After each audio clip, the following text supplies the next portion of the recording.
Te voy a pedir que por favor en los próximos 10 segundos te concentres en el centro de cada círculo.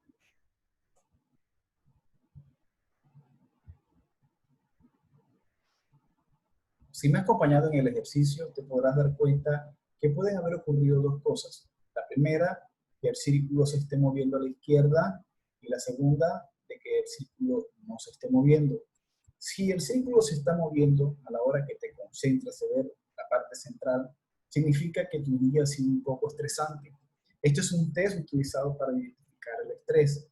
Por lo tanto, es bien interesante conocer que a través de aspectos científicos, a través de figuras y estos pequeños test, se puede diagnosticar alguna forma mental, es decir, que nuestra mente, de manera inteligente, comienza a cambiar estructuras mentales y colores y hacer movimientos en lugares donde no existen.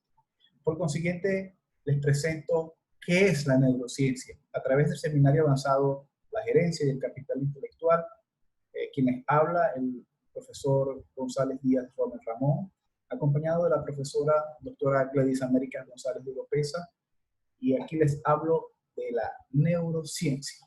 La neurociencia es el campo de aquellas ciencias que se encarga de estudiar los sistemas nerviosos, no solamente de su aspecto bioquímico, sino que de los aspectos comportamentales de esas personas que de alguna manera hacen valer la ciencia.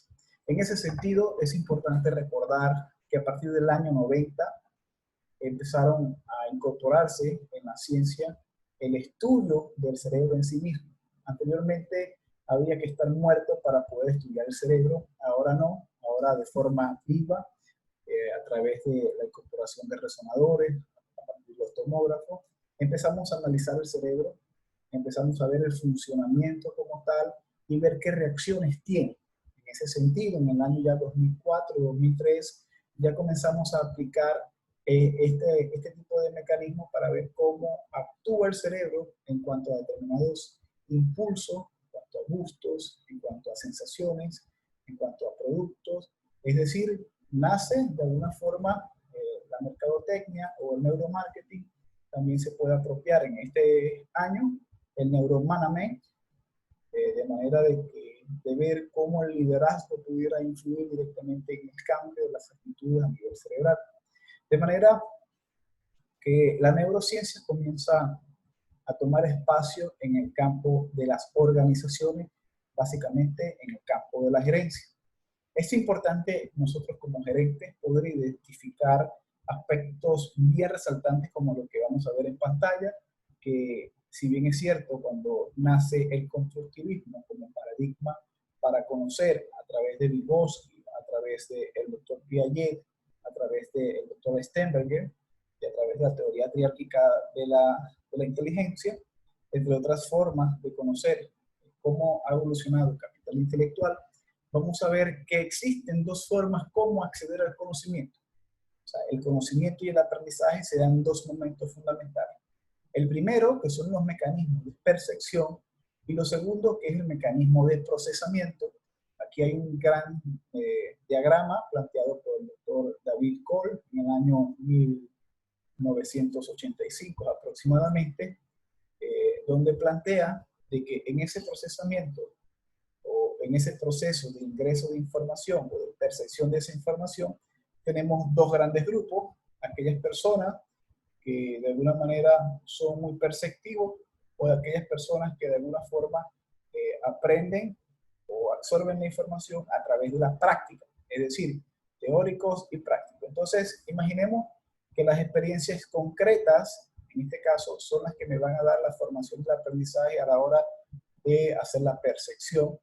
Y en el otro ámbito, vamos a ver que le podemos colocar acá en el puntero. Y el otro extremo es la conceptualización abstracta, que es un aspecto más teórico. En el lado de horizontal, en el lado del eje de la X, vamos a ver las experiencias activas. Y en el otro lado, del lado derecho, vamos a ver las experiencias o las observaciones reflexivas. En ese sentido, cuando hacemos una combinación de aspectos de percepción, de aspectos de procesamiento, vamos a ver que vamos a conocer 4 tipos de estilos de cómo la persona aprende. La neurociencia, como recuerdan, es una parte de esta ciencia que estudia el sistema nervioso, básicamente el estudio cerebral, pero estudia también el comportamiento, no solo de aspectos bioquímicos, sino también el comportamiento en cuanto a sus acciones, el comportamiento en cuanto a sus actitudes. Por lo tanto, cuando estudiamos el comportamiento, tenemos que sustentarlo en la forma de pensamiento, porque primero pensamos y luego actuamos, y en ese sentido, la línea de pensamiento, a través del aprendizaje, se genera en 2 momentos.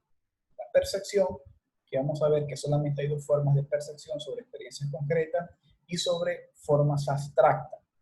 Pero también existen 2 formas, una vez que el conocimiento podemos extraerlo de la realidad, entra un proceso de introspección, que es lo que vamos a llamar desde experiencias activas a una observación reflexiva. En ese sentido, si vemos que una persona tiene unas experiencias concretas y tiene una observación reflexiva, vamos a ver un tipo de persona con un aprendizaje, con un estilo de aprendizaje divergente. Es decir, que este tipo de personas son personas que son sociables, que generan ideas, son empáticos, son observadores, abiertos, son intuitivos, y para que esta persona funcione hay que actuar. Es decir, a través de la acción, esa persona genera un proceso bien interesante para asumir los retos en el área laboral.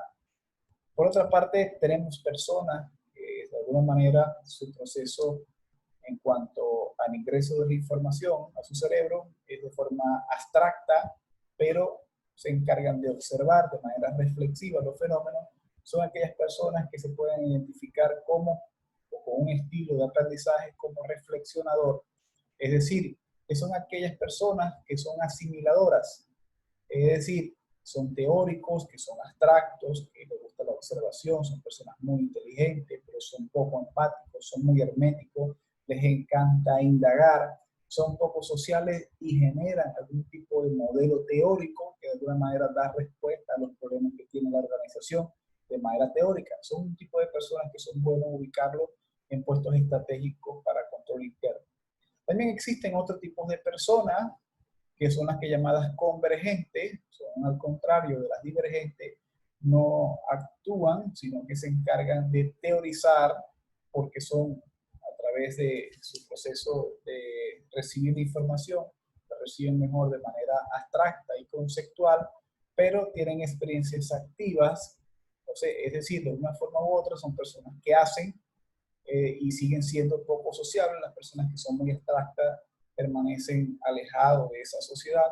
Sin embargo, son analíticos, son herméticos, son deductivos y son poco empáticos. Son personas llamadas reflexivas y se encargan de alguna manera u otra de generar una especie de enlace de lo que es la directiva de una organización, pudiera tomarlo en cuenta como puestos importantes como en el campo de la secretarías generales, secretarias, pudiera ser personas que lleven a cabo operaciones con mucha discreción.